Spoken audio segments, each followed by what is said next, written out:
Hi guys, it's James the Cricket Badger looking ahead now to Friday afternoon's game, the second of two games on Friday. This one between the Gujarat Lions against the rising Pune Supergiants, and I'm back in Pune here big time because I think Gujarat so far in this competition have offered absolutely nothing. I think Pune, yeah, they've lost two in a row, but I think they're the better of these two sides and I think they could take the points. Gujarat, they've lost by 10 wickets to KKR, they've lost by 9 wickets to the Sunrisers Hyderabad, and they've really shown nothing at all.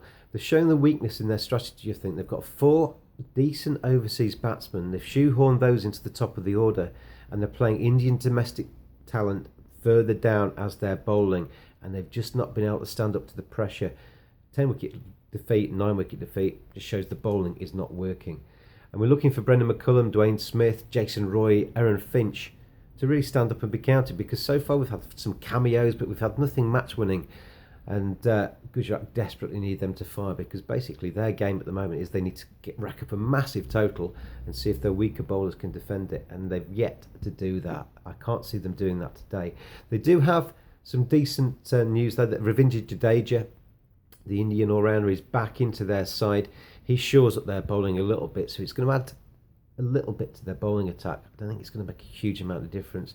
And the rising Pune Supergiants, they won their first game, lost their next two. They missed Stephen Smith, their Australian captain, in the last game through illness. They need him back, and if he's back, he would be my bet for the best batsman. I will get onto that in a second. Manoj Tiwari, he's basically available again. Obviously, he had the sad loss of his father, and he's been away understandably because of that. But he could be back into the side, and they need the £1.7 million man Ben Stokes to actually stand up and be counted. Now he's played 3 games, scored 150, he's taken some tap with the ball, and he needs to now really kind of cement his place, not in the side, but to show that he's worth the price tag. There's a bit of pressure starting to build on him, I think. But if we look at the match odds here, and I'm looking at the Betfair markets here, the exchange and sportsbook with Betfair, and on the exchange, Rising Pune Supergiants, they're 2.00, even money for them to win this one. They're actually second favourites against a Gujarat side that has shown nothing in the competition so far. You've got to take that, haven't you? Just makes sense. Can't see why not, because Gujarat, the Pune A batsmen should have a field day against the Gujarat bowlers, and if they do, that even money shot looks a real play. Let's have a look at the Gujarat batting. Suresh Raina, their captain, got a nice 50. I say nice 50. Had loads and loads of chances. It was a bit scratchy, to be fair. He was out cheaply in that second knock as well. Not going to put my money next to him. We've talked about their overseas contingent, who have got nice 20s and 30s now and again, but nothing too meaningful. Dinesh Karthik, further down the order, has looked a real star in this tournament so far. He's come in, he's looked well organised, he's been attacking, he's managed to actually score some runs too. He offers some real value here at 15-2. One caveat with that, obviously, if you're backing somebody a little bit further down the order, Karthik's going to come in at 5 or 6.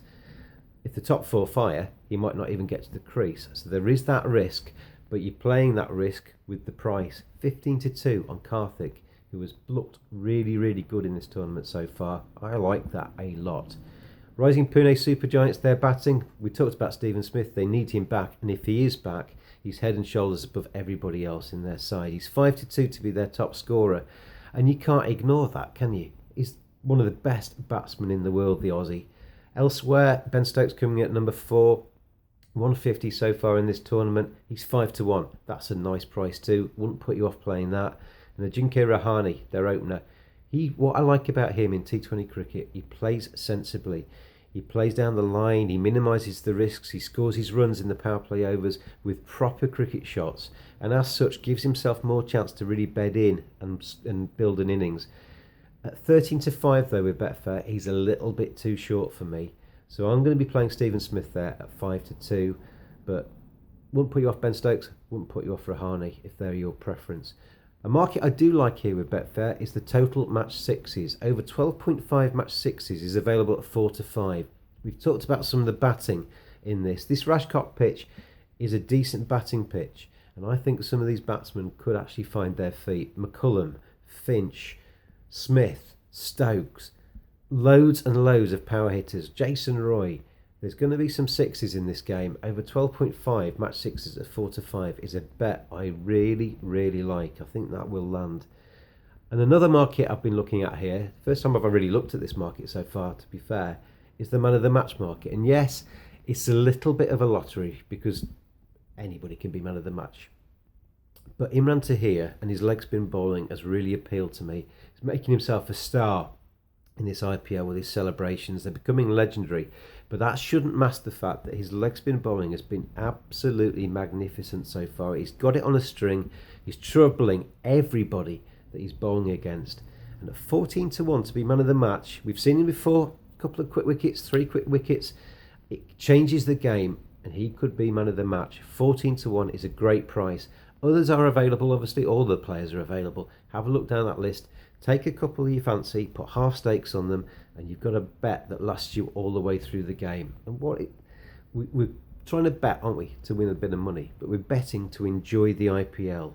You bet with the money you can afford to play with, and you've put some bets on that add to the enjoyment of this cricket match. These man of the match markets, they last all the way through, and they get some good prices. If you hit it and you get one right, 14 to 1 in Imran Tahir. It's a very, very nice price. So let's go back against amongst our bets here. The 3 that I'm going to recommend in this game. Back the Rising Pune Supergiants to win at even money on the exchanges with Betfair. I'm going to put double stakes on this one because I think they will win this game. I'm going to play half stakes on Imran Tahir to be the man of the match. If he delivers for us, very nice price of 14 to 1. And finally, Dinesh Karthik for the Gujarat Lions, who are struggling in this IPL. They need a bit of inspiration. 15 to 2 on Sportsbook with Betfair for him to be the top Gujarat batsman in this game.